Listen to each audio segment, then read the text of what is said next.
Hello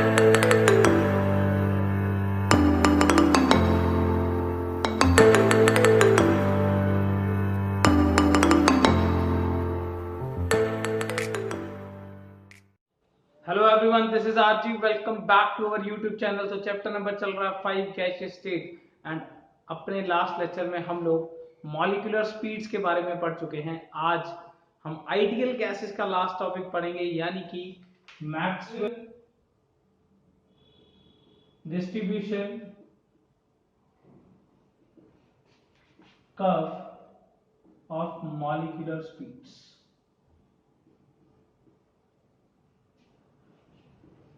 यानी कि जो तीन तरीके की स्पीड्स हमने पिछले लेक्चर में पढ़ी थी, कौन कौन सी? Most probable speed, average speed and RMS speed. उस चीज को कर्व पे समझना है। एंड जितनी भी मॉलिक्यूलर मतलब यानी कि मॉलिक्यूल्स की स्पीड्स हैं, उसको एक कर्व में बना के दिखाया है मैक्सवेल ने। फाइन। तो ये कर्व बेसिकली क्या चीज है, देखिए सीधा ग्राफिकली समझते हैं। This is on this side, here is fraction of molecules, यानी कि मॉलिक्यूल्स का फ्रैक्शन। फाइन। एंड यहां पे इस साइड हमारे पास है u, यानी कि स्पीड, मॉलिक्यूलर स्पीड कह सकते हैं। सो अकॉर्डिंग टू मैक्सवेल ये ग्राफ कुछ इस तरीके का है। फाइन। अकॉर्डिंग टू मैक्सवेल ये ग्राफ कुछ इस तरीके का है। फाइन। ये पॉइंट सोच के देखिए, ये पॉइंट क्या डिनोट करता है? वाई एक्सिस पे हमारे पास फ्रैक्शन ऑफ मॉलिक्यूल्स है, यानी कि ये पॉइंट डिनोट करता है मैक्सिमम फ्रैक्शन ऑफ मॉलिक्यूल्स।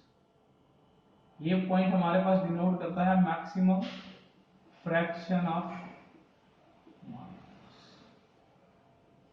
देखिए मैक्सिमम स्पीड नहीं है ये, मैक्सिमम स्पीड तो इस साइड जा रही है, तो मैक्सिमम स्पीड तो यहां पे आएगी कहीं ना कहीं।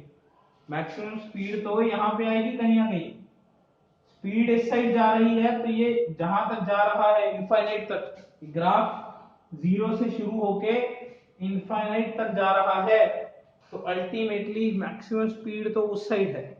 कितनी आ रही है, चाहे इनफाइनाइट आ रही है कि मैक्सिमम कितनी आ रही है, उस साइड है। ये मैक्सिमम स्पीड नहीं है, दिस इज दैट स्पीड जो मैक्सिमम लोगों की है।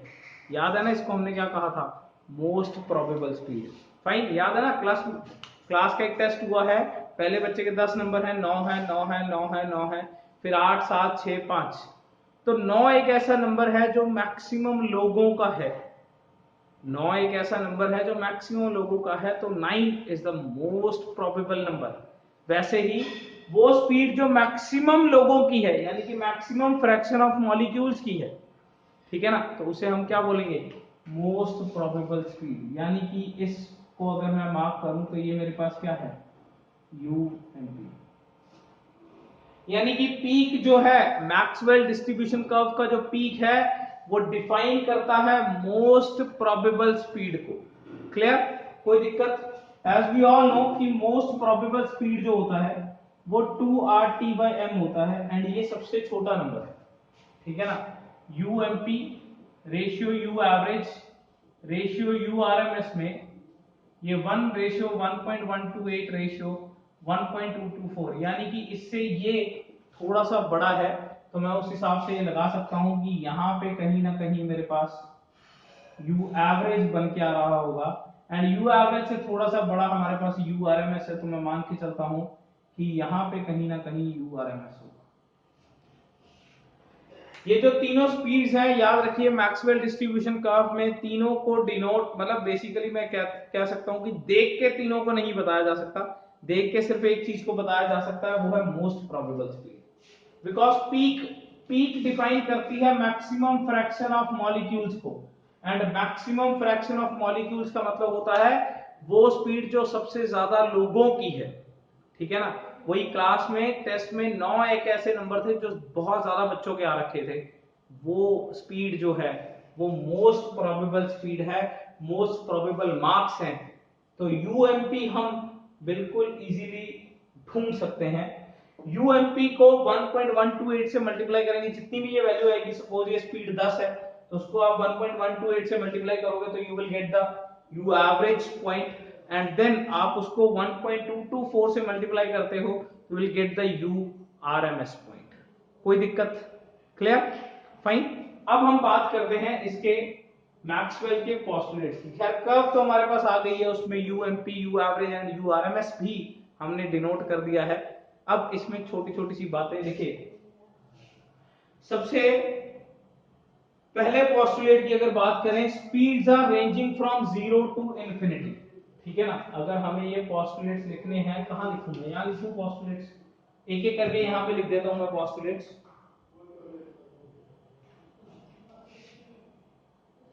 Speeds of the molecules ranges from 0 to infinity। Fine. Second बात जो ध्यान देने वाली है वो क्या है? Peak represents the most probable speed। Peak जो है वो रिप्रेजेंट कर रही है मोस्ट प्रोबेबल स्पीड को। ठीक है ना? तीसरी बात जो ध्यान देने वाली है वो है, मैं यहां पे बना देता हूं तीसरी बात, area under the curve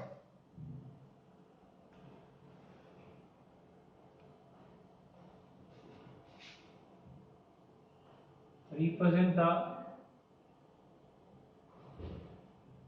total fraction of molecules।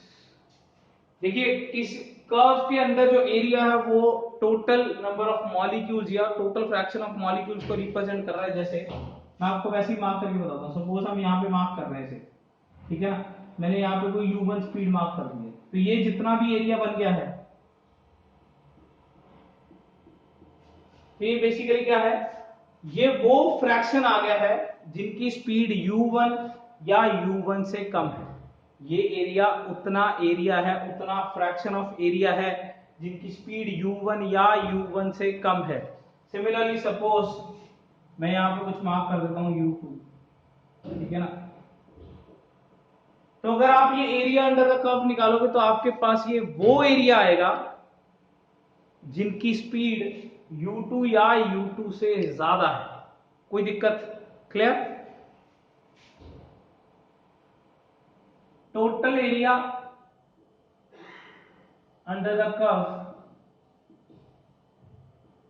is unity at all temperatures। इस पॉइंट को ध्यान देंगे। देखो अगर इस कर्व का टोटल एरिया निकालेंगे तो वो 1 आएगा। क्यों? सोच के देखो। हमने बोला एरिया अंडर द कर्व वो फ्रैक्शन आएगी, ठीक है ना? जैसे क्लास में सपोज 10 बच्चे हैं, 4 बच्चों के 9 नंबर थे, तो ये सपोज मैंने मोस्ट प्रोबेबल निकाला, तो ये क्या आएगा? 4/10 आएगा ना? क्या आएगा? 4/10। बिकॉज मैं नंबर ऑफ मॉलिक्यूल नहीं ले रहा। यहाँ पे थोड़ा सा ध्यान दीजिए, हमने टॉपिक को समझा नंबर ऑफ मॉलिक्यूल से था कि 4 बच्चे हैं, पर मैं लिख फ्रैक्शन ऑफ मॉलिक्यूल रहा हूं। मैक्सवेल ने जो अपना डिस्ट्रीब्यूशन कर्व बनाया था वो नंबर ऑफ मॉलिक्यूल्स के हिसाब से नहीं बनाया, वो फ्रैक्शन ऑफ मॉलिक्यूल्स के हिसाब से बनाया था। तो सपोज सारी फ्रैक्शंस हम देख लेते हैं, ठीक है ना? बड़ी सिंपल सी बात है, सारी फ्रैक्शंस हम लोग देख लेते हैं। मैं इसको एक रैंडम एग्जांपल से बताता हूं। क्लास में एक बच्चे के 10 नंबर थे, 9 नंबर थे 4 बच्चों के, सपोज 8 नंबर थे 2 बच्चों के, और 7 नंबर थे 3 बच्चों के। ठीक है ना? ऐसा करके मेरे पास टोटल 10 बच्चे थे। फ्रैक्शन बताओ, फ्रैक्शन बताओ कितना है? 1/10, 4/10, 2/10, 3/10। टोटल फ्रैक्शन कितना है? 1। फ्रैक्शन हमेशा 1 होता है। आपको याद होगा मोल फ्रैक्शन, सारे मॉलिक्यूल्स का अगर मोल फ्रैक्शन सम कर दें तो वो हमेशा 1 आता है। ठीक है ना? या एक और एग्जांपल लेता हूं। क्लास में 15 लड़के हैं, 10 लड़कियां हैं, टोटल बच्चे कितने हो गए? 25। क्लास में 15 लड़के हैं, 10 लड़कियां हैं, ठीक है ना? टोटल बच्चे हैं 25। बॉयज रेशियो बताओ कितना हुआ? बॉयज का फ्रैक्शन कितना हुआ? बॉयज का फ्रैक्शन हुआ 15/25। देख लो, बॉयज का फ्रैक्शन हुआ 15/25। एंड गर्ल फ्रैक्शन कितना हुआ? गर्ल फ्रैक्शन हुआ 10/25। ठीक है ना। अगर आप इन दोनों का सम करोगे, दिस इज 3/5, दिस इज 2/5, अगर आप इसका सम करोगे तो 1 आएगा, बिकॉज टोटल फ्रैक्शंस का जब सम किया जाता है ना वो हमेशा क्या होता है, 1 होता है। इसलिए मैंने यहां पे लिखा है total area under the curve निकालोगे, देखो एक particular area under the curve, जैसे मैंने इतने में निकाला, इतना एरिया अंडर द कर्व क्या है, represents total fraction of molecules, किसमें, इन पर्टिकुलर एरिया, उस पर्टिकुलर एरिया में। और अगर टोटल एरिया निकालेंगे तो वो हमेशा क्या आएगा, यूनिटी, वो 1 आएगा। फाइन, बिकॉज पूरा फ्रैक्शन हमेशा हमेशा 1 ही रहेगा। कोई भी दिक्कत, कोई भी दिक्कत, क्लियर। ये चारों पॉइंट्स को समझिए, देन हम मैक्सवेल डिस्ट्रीब्यूशन कर्व को बनाएंगे अगर हम इसका टेम्परेचर चेंज कर दें तो, ठीक है ना। सपोज ये किसी T1 टेम्परेचर पे बना हुआ कर्व है, अगर हम टेम्परेचर बदल दें तो इस कर्व को क्या इफेक्ट पड़ेगा, वो चीज हम बनाएंगे, ठीक है ना। पर उससे पहले ये चारों के चारों पॉइंट्स आपको पूरे दिमाग में क्लियर होने चाहिए। मैक्सवेल का डिस्ट्रीब्यूशन कर्व हमें ये बताता है कि कितनी कितनी स्पीड्स होती हैं। इन जनरली हमारे पास जितने भी मॉलिक्यूल्स हैं उनकी स्पीड्स 0 से लेके इनफाइनाइट की रेंज में होती हैं, ठीक है ना। किसी की 0 होती है, किसी की उससे ज्यादा, जितनी जितनी होती है उस हिसाब से मैंने प्लॉट कर दिया। तो हमने देखा कि ये एक ऐसी स्पीड है जो मैक्सिमम लोगों की है, तो हम उसे क्या कहते हैं, मोस्ट प्रोबेबल। हमें पता है मोस्ट प्रोबेबल से थोड़ा सा ज्यादा एवरेज होता है, उससे थोड़ा सा ज्यादा आरएमएस होता है, ठीक है ना। तो हमने उस हिसाब से इनको मार्क कर लिया। एवरेज और आरएमएस कर्व में सीधा नहीं देखे जा सकते, सिर्फ मोस्ट प्रोबेबल सीधा सीधा देखा जा सकता है, हमने उसे मार्क कर दिया। क्लियर, कोई दिक्कत। नाउ स्पीड 0 से इंफिनिटी तक रेंज कर दी है, पीक हमें मोस्ट प्रोबेबल स्पीड के बारे में बताता है, ठीक है ना। नेक्स्ट, एक पर्टिकुलर स्लॉट ऑफ एरिया के अंदर जितना भी एरिया आ गया है वो हमें वो फ्रैक्शन बताता है, ठीक है ना। यानी कि area under the curve represents the fraction of the molecules in that particular area. इस पर्टिकुलर एरिया में कितने फ्रैक्शन ऑफ मॉलिक्यूल है जिनकी स्पीड u1 या u1 से कम है, या इस एरिया में जिनकी स्पीड u2 या u2 से ज्यादा है, वो फ्रैक्शन हमारे पास निकल के आ रही है। क्लियर। एंड अगर हम इस कर्व के टोटल एरिया की बात करें, देखो वहां सिर्फ एरिया था, यहाँ टोटल एरिया की बात कर रहा हूं, टोटल एरिया हमेशा यूनिटी बनता है, बिकॉज सारे फ्रैक्शन ऑफ मॉलिक्यूल्स, देखिए सारे बच्चों का जब फ्रैक्शन निकाला गया तो सारा फ्रैक्शन तो हमेशा 1 ही आता है। Clear. Now will make the Maxwell distribution curve if it is at 2 different temperatures. Let's have.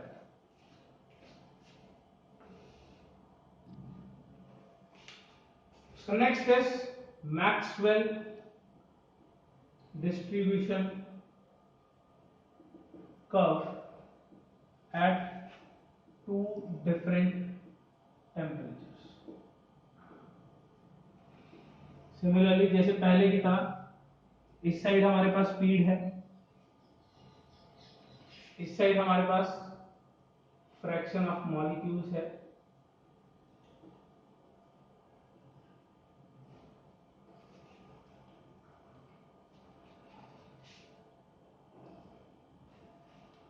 ये हमारे पास कोई T1 टेम्परेचर पे बनी हुई कर्व, ठीक है ना।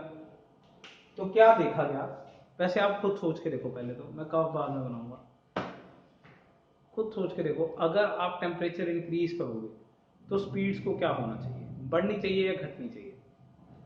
आप सारे फॉर्मूले जानते हो, आप यार आप UMP का फॉर्मूला जानते हो, √2RT/m। आप U एवरेज का फॉर्मूला जानते हो, 8/πRT/m।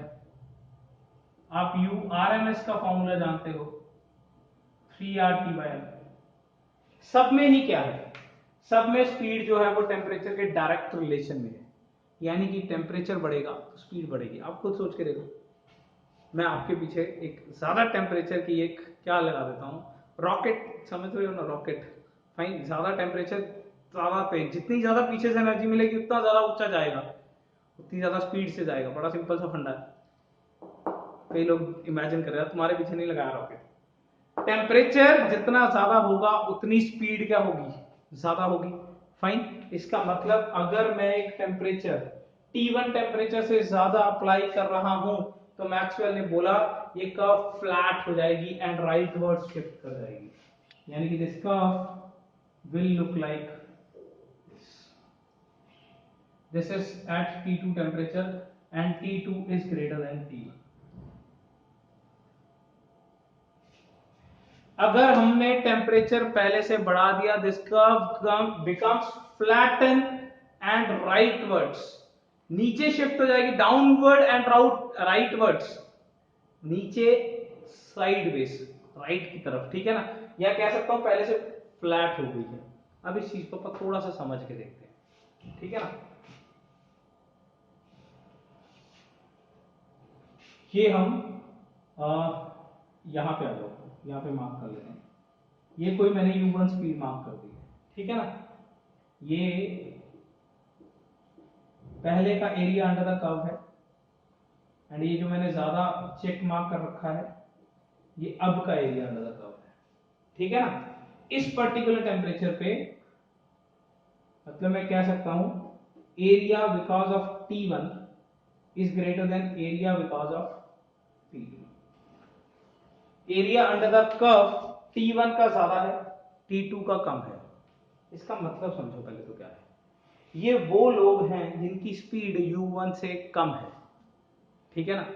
देखो क्लास में 100 बच्चे थे, उसमें से 20 बच्चे फेल हो गए, उनके नंबर 33 से कम आए हैं। क्लास में 100 बच्चे थे, 20 बच्चे ऐसे हैं जिनके नंबर 33 से कम आए हैं, किसी के 31 रह गए, किसी के 30 रह गए, किसी के 28 रह गए, किसी का 32 रह गया, किसी का 15 ही आया, किसी के 10 ही रह गए, ठीक है ना। ऐसा करके रैंडमली बच्चे हैं। तो हुआ क्या कि टीचर ने अनाउंस किया कि मैं 5 नंबर की ग्रेस दे रहा हूं, मैं 5 नंबर की ग्रेस दे रहा हूं। 28 वाले 33 पे चले जाएंगे, 29 वाले भी 33, मतलब जो लोग 28 से 28 से ऊपर है वो सब लोग पास हो जाएंगे, मानते हैं ये बात, ठीक है ना। अब यही काम तो मैंने यहां पे किया, T1 से T2 मैंने बोल दिया मैं स्पीड इंक्रीज कर रहा हूं, तो स्पीड इंक्रीज करने से क्या होगा, वो लोग जिनकी स्पीड कम है अब वो आगे शिफ्ट हो जाएंगे क्योंकि उनकी स्पीड तो पहले से ज्यादा हो गई है। मान के चलिए ये पासिंग मार्क्स है, मान के चलिए U1 एक पासिंग मार्क्स था, उससे पहले ज्यादा लोग थे, पर अब आपने टेम्परेचर इंक्रीज कर दिया, आपने सबकी स्पीड को इंक्रीज किया। यार आप 5 नंबर ग्रेस देने के लिए तैयार हो, पर 15 वाले को दोगे वो तो तब भी फेल ही रहेगा। तो मान लीजिए कोई 15 वाला था वो तो अब भी पीछे ही है, पर कोई बंदा जो 30 पे टिका हुआ था, 30 पे था, जब आपने उसे 5 नंबर की ग्रेस दी वो तो पास हो गया ना, वो तो आगे चला गया। यानी कि कम स्पीड वाले लोग और कम हो गए हैं, होने भी चाहिए यार। कम स्पीड वाले पहले 20 लोग थे, अब आपने सबकी स्पीड इंक्रीज कर दी, तो उसमें से कुछ तो है ना जो आगे निकल गए होंगे, जो कह रहे होंगे अब तो हमारी स्पीड कम नहीं है, अब हमारी स्पीड ज्यादा है, तो वो लोग क्या हो गए हैं, कम। अच्छा ऐसा सोचते हैं, सपोज यहां पे इसको स्पीड को मार्क कर देते हैं हम U2 स्पीड, ठीक है ना। ये एरिया बिकॉज ऑफ T1 है, ठीक है ना, एंड ये एरिया बिकॉज ऑफ T2 है। अगर आप यहां पे देखो area because of T2 area because of T1 से ज्यादा है, फाइन। अब 12 से सोच के देखो, 100 बच्चे हैं क्लास में और 10 बच्चे ऐसे हैं जो मेरिट लिस्ट में जिनका नाम आया है, 90% से ऊपर जो स्कोर कर रहे हैं। सपोज दिस इज 90%, सपोज ऐसे रैंडमली दिस इज 90% स्कोर या 90 स्कोर है ना 100 में से, और 10 बच्चे ऐसे हैं जिन्होंने क्लास में 90 से ऊपर स्कोर किया। पर अब टीचर आके कहता है यार मैं I am giving the bonus, मैं 5 नंबर का बोनस दे रहा हूं। वो जो 88 पे था उसकी तो खुशी नहीं समा रही, क्यों, उसे 5 नंबर का बोनस मिला, वो 88 प्लस 5 93 पे चला गया। हर किसी को 5 नंबर का बोनस मिल रहा है, वो भी 90 के ऊपर चला गया। यानी कि अब अगर आप ज्यादा टेम्परेचर दोगे तो वो लोग जो पहले 90 से ऊपर थे, वो लोग जो पहले 90 से ऊपर थे, अब उनकी गिनती क्या हो गई है, बढ़ गई है, उनका फ्रैक्शन बढ़ गया है। क्यों, क्योंकि पहले कुछ लोग थे, पहले 10 लोग थे, अब वो लोग जो 86 87 88 89 पे हैं, वो सब लोग भी क्या हो गए हैं, 90 से ऊपर चले गए हैं। यानी कि उन लोगों की गिनती क्या हो गई है, बढ़ गई है। इज दैट थिंग क्लियर, कोई दिक्कत, कोई भी दिक्कत, फाइन। चलिए, तो वो लोग जिनकी स्पीड कम है वो और कम हो गए हैं, और वो लोग जिनकी स्पीड ज्यादा है उनकी गिनती बढ़ती जा रही है, इसीलिए कर्व कुछ इस तरीके से बना है। इसको कर्व को मैं प्रूव करने के लिए एक और तरीके से प्रूव करता हूं। देखिए this is UMP1, this is UMP2। MP1 1 2 का मतलब है T1 टेम्परेचर पे और T2 टेम्परेचर। यहां पे इस चीज को देखिए, UMP T के डायरेक्टली प्रोपोर्शनल है, यानी कि जिसका टेम्परेचर ज्यादा उसका UMP ज्यादा, मानते हो ये बात? अगर T2, if T2 is greater than T1, therefore UMP2 is greater than UMP1 आना चाहिए। आना चाहिए कि नहीं आना चाहिए? अरे डायरेक्ट रिलेशन में है यार। जिसका टेम्परेचर ज्यादा है उसकी स्पीड, मोस्ट प्रोबेबल स्पीड क्या होनी चाहिए? ज्यादा होनी चाहिए। यहां पे देख लो, जिसका T ज्यादा है उसका मोस्ट प्रोबेबल स्पीड क्या है? ज्यादा है। जिसका T2, अगर T2 T1 से ज्यादा है तो UMP2 UMP1 से ज्यादा है। मानते हो ये बात? बिल्कुल। अगर मानते हैं तो देखो फिर ये मैंने प्रूव कर दिया, UMP2 तो UMP1 से ज्यादा ही है। देखो स्पीड इधर बढ़ रही है। एक्स एक्सिस में क्या होता है? सपोज ये 0 है, ये 10 है, ये 20 है, ये 30 है, ये 40 है, ये 50 है, तो ये तो ज्यादा ही आ रहा है ना इससे। UMP2 तो UMP1 से ज्यादा ही आ रहा है, तभी ये कर्व राइटवर्ड शिफ्ट हो गई है। अच्छा, कई बार बच्चे कहते हैं सर नीचे गिरने का क्या मतलब? अरे नीचे तो कोई दिक्कत नहीं, नीचे तो फ्रैक्शन ऑफ मॉलिक्यूल्स है। फ्रैक्शन ऑफ मॉलिक्यूल्स का तो कोई लफड़ा ही नहीं है, सिर्फ स्पीड का फंडा है। अगर टेम्परेचर बढ़ाएंगे तो स्पीड बढ़ेगी। क्लियर? कोई दिक्कत? और अगर हम बात करें ये नीचे गिरने का, तो बड़ा सिंपल सा फंडा है, वो लोग जिनकी स्पीड कम है वहां कर्व नीचे गिरेगी। एंड ये देखो T2 हमेशा थोड़ी नीचे रह रहा है, यहां नीचे है क्योंकि स्पीड कम पे इनकी स्पीड, लोगों की गिनती कम हो जाएगी। पर जहां स्पीड ज्यादा की बात है तब ये लोग ज्यादा हैं, बिकॉज T2 टेम्परेचर ज्यादा है तो ज्यादा स्पीड वाले लोग ज्यादा हैं। तो जहां ज्यादा स्पीड की बात हो रही है तब ये ऊपर है, जहां कम स्पीड की बात हो रही है तब ये नीचे है, बिकॉज T2 टेम्परेचर ज्यादा है, इनके लोगों की स्पीड ज्यादा है। इसके पास कम स्पीड वाले लोग नहीं है, इसके पास ज्यादा स्पीड वाले लोग हैं। क्लियर? कोई दिक्कत? नाउ एक और रिलेशन मैक्सवेल के अंदर पढ़ा जाता है। जैसे ये अब तक तो हमने for a same particular gas लिया है, एक ही गैस था फॉर अ गैस। अब पर्टिकुलर गैस के लिए हमने T1 T2 पढ़ा है, पर सपोज हमारे पास गैसेस का वेरिएशन अलग अलग होता, हमारे पास हाइड्रोजन और ऑक्सीजन के लिए मैक्सवेल डिस्ट्रीब्यूशन कर्व बनाना होता, तो वो कैसा होता? Let's have it, Maxwell distribution curve for the different gases.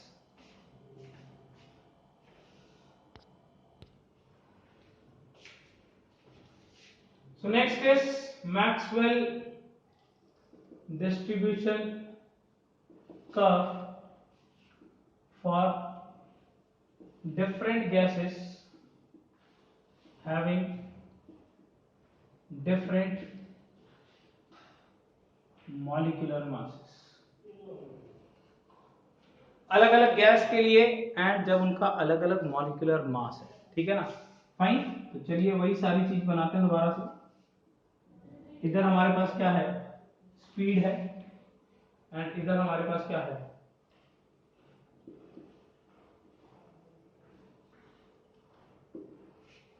Fraction of molecules. कोई दिक्कत? ये मैं तीन अलग अलग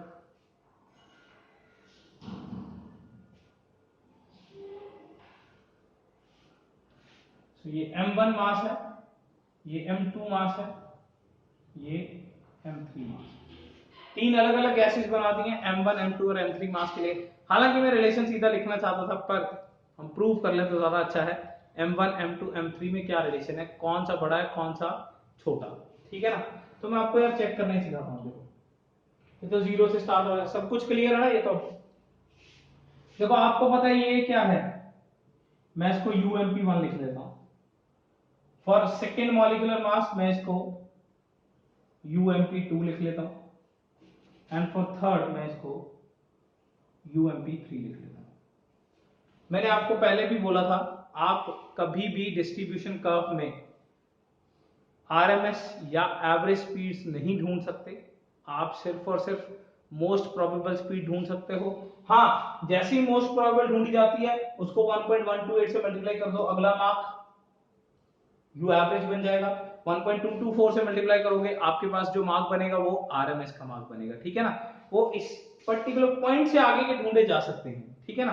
पर ये तो सीधा सीधा दिखता है, जो मोस्ट प्रोबेबल है ये तो सीधा सीधा दिखता है कि ये मोस्ट प्रोबेबल 1 है, ये मोस्ट प्रोबेबल 2 है, ये मोस्ट प्रोबेबल 3 है, ठीक है ना। चलिए मैं ना इसको ऐसे लिख के रख लेता हूं, UMP root of 2RT by m. सिर्फ इतनी सी बात सोचो, मास का स्पीड के साथ रिलेशन क्या है, बस यहां पे आप साफ साफ देख सकते हो, ये एक दूसरे के साथ इनवर्स रिलेशन में है। जिसका मास ज्यादा उसकी स्पीड कम, जिसका मास ज्यादा उसकी स्पीड कम। अरे वैसे भी तुम्हें पता है, मोटा बंदा तेज भागेगा या पतला? पतला तेज भागेगा ना। जिसका मास कम उसकी स्पीड ज्यादा, कोई दिक्कत दिख भी रहा है। इनवर्स रिलेशन में जिसका मास ज्यादा उसकी स्पीड कम, या जिसका मास कम उसकी स्पीड ज्यादा। इनवर्स रिलेशन, उल्टा रिलेशन है, कोई दिक्कत तो नहीं है ना, बिल्कुल। चलिए, तो अगर इनवर्स रिलेशन में, तो एक बात तो पक्का पता है ना, एक बात पक्का है, UMP3 greater than UMP2 greater than UMP1 है यहाँ पे, बिकॉज स्पीड इस साइड बढ़ती है। हाँ, एक्स एक्सिस यार, मैथ्स में एक्स एक्सिस, ठीक है ना। स्पीड इस साइड बढ़ती है, UMP3 UMP2 से बड़ा है, UMP2 UMP1 से बड़ा है, पर इसका मास के साथ क्या है, इनवर्स रिलेशन है। इसका मतलब M3 M2 से छोटा है एंड M2 M1 से छोटा है।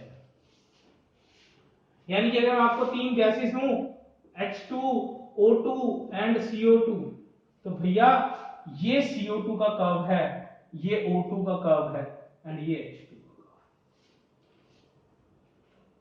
समझे। बिकॉज ये मास 44 है, ये 32 है एंड ये 2 है, कोई दिक्कत। MP3 MP2 से पक्का बड़ा है, MP2 MP1 से पक्का बड़ा है, ये बात तो हमें पता है, एज वी नो, ये बात हमें पता है। एंड ये बात भी पक्का पता है कि मास स्पीड के इनवर्स रिलेशन में है। जो पतला बंदा तेज भागेगा भाई, जो पतला बंदा तेज भागेगा, ये सबसे तेज भाग रहा है, ये पतला है, इसका मास सबसे कम है, इसका मास ज्यादा, इसका उससे भी ज्यादा, कोई दिक्कत, fine. So this is Maxwell distribution curve. इसमें ग्राफ का बहुत अच्छा क्वेश्चन पूछा जा सकता है, अक्सर M1 M2 M3 के रिलेशन का क्वेश्चन देखा जा सकता है, किताबों में पढ़ा होता है, fine. So we are all done with ideal gases, fine. खूब प्रैक्टिस करने की जरूरत है आइडियल गैसेस में। And now in the next lecture we will proceed with real gases, यानी कि वो जो फंडे, वो जो केटीजी के assumptions हमने यूं ही मान लिए कि ऐसा मान लो कि आइडियल गैसेस प्रूव हो जाएंगी, अगर वो वैसे ना हुए तो गैस का इक्वेशन कैसा होगा वो हम सॉल्व करेंगे रियल गैसेस में इन द नेक्स्ट लेक्चर।